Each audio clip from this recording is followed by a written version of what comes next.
Hello and welcome to my level design walkthrough for Phantom Scout. Starting off, the player spawns within a plane crash site with a clear view of the POI in the distance. Here, within the remains of the rubble, we see clear med packs that the player is able to pick up and utilise from the get-go. As the player proceeds forward on their mission, they head to one of the first POIs in the game, Outpost 1. Here with an Outpost 1, they have to access the Recon Signal Boost Tower marked in purple, but to do so they have to take down the guards within the facility. Here they engage with a firefight with the only use of their pistol and a knife. Marked in blue we see a door, which is a potential area where the player can head into, as well as marked in orange we see ladders in order to get to the higher vantage points. Within this area here, the player is able to obtain the CGM-01 sniper rifle. Here we see an example of the data signal boost tower, which the player will have to deactivate with their data knife. Upon deactivation, the player will get a signal alert telling them that one of 3 towers has been taken down. They must now pursue the other 2. Navigating through the terrain, the player follows a path through the forest where they meet guards on patrol. Here they silence the guards with either the option of a sniper rifle for distance, the pistol, or a knife, whichever they see fit, adding to the 3-player archetypes right from the get-go. As the player takes down the guards on patrol, they end up approaching Outpost 2. Here, again, we see different med ornaments, where the player has different shields they can refill, as well as enemies guarding the outpost. Again, we see a blue door indicating a playable area within the building should the level be developed further, as well as the main signal tower. Again, we have orange ladder representation to show that the floor goes up higher where there are guards on top. Here the player disables the signal tower, where again they get the alert saying now 2 of the 3 radar towers have been taken down.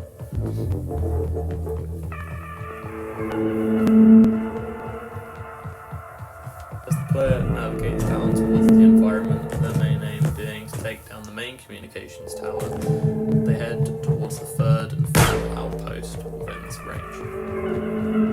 Again, they will pass guards on patrol and have to silence them in whichever fashion they see fit.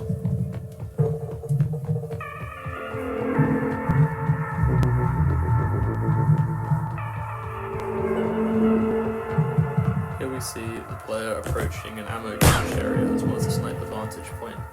Here we find meds, ordnance, as well as numerous guards protecting the area whilst watching with vantage points down to the base below.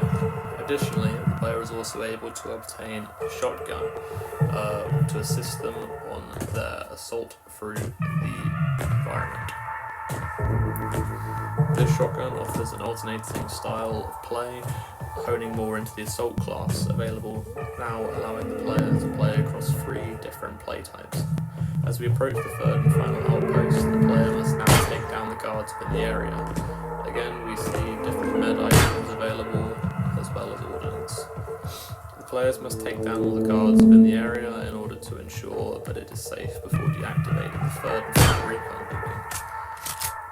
Again, we see doors marked with blue and ladders marked in orange, showing the variation of the playable area.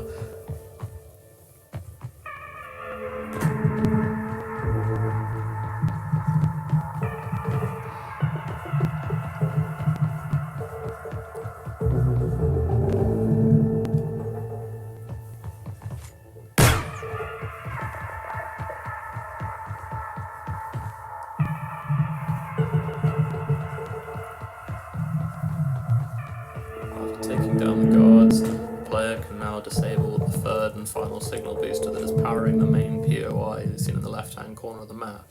After disabling this, the player can now begin their quest to destroy the POI. Additionally, as per the brief requirement, the level is also interchangeable between night and day via the toggle switch of the N key on the keyboard.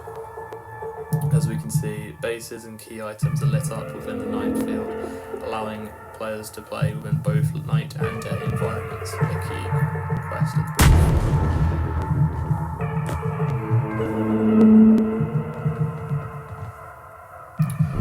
player navigates through a cargo bay contained with shipping containers and boxes, as well as numerous guards patrolling. This is an optional area where the player can pursue through in order to find health supplies and ordnance should they wish to. Here within the area, the player must take down guards as they pursue towards their main objective. It is here where the player is able to obtain and find the Fusion Storm Rifle, a key component of the assault gameplay in the game. Here we also see medical supplies on the left and right, as well as ordnance grenades there. After the players take down the barracks area, they're able to pursue either left or right. Here, going left, we see the player approach the fuelage sensor where fuel tanks are stored, where personnel are working and protecting the area, and keeping out the guards on patrol. After taking down them, the player can either pursue straight or go towards the right. Here we see another cargo area with shipping containers and boxes. Although not an essential area, this is an area that the player can explore with free will, where they're able to find medical supplies as well as ordnance to keep them going on their run for the level. Here in these little outposts, the player is likely to find ammo before approaching the final objective, of disabling the main POI comms tower within the game. Here they approach the final area.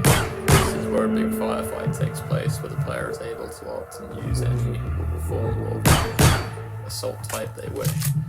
Again, ordnance can be found here as well as medical supplies for this huge fight that takes place, the largest of scale within the environment. And the player can utilise their pistol, assault rifle, shotgun, grenades, and sniper rifle should they wish.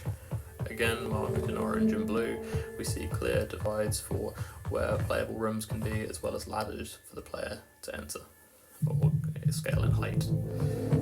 Here, the player must disable the towers one by one to the corresponding locations. Recon 1, Recon 2, and finally, upon doing so, they can then use the final tower to take down the comms satellite. Upon a successful deactivation with their data knife, they've now plunged the entire facility into an EMP shockwave. Here the tower would fall and the base would begin to explode in a cataclysmic event. Here in a last-ditch effort, the player makes a final run for escape, avoiding enemies that would respawn along paths as they make their way to the rendezvous point. As they scale the environment, navigating their way through the trees and forest line, they approach again another ammo cache and sniper point. Here they must take down the enemies as quickly as possible, as now the entire facility and enemy are onto them. This is a place where the player can refill their meds, gain ammo, as well as ordnance should they wish to. It's up here as we scale to this high peak, where the player is again having to take down another recon point. This is their last-ditched effort for an escape, and is the final part of the game. Here, the player is able to equip and med themselves up, get one last view of the facility and the damage they've caused, and the victory for the rebel colonists.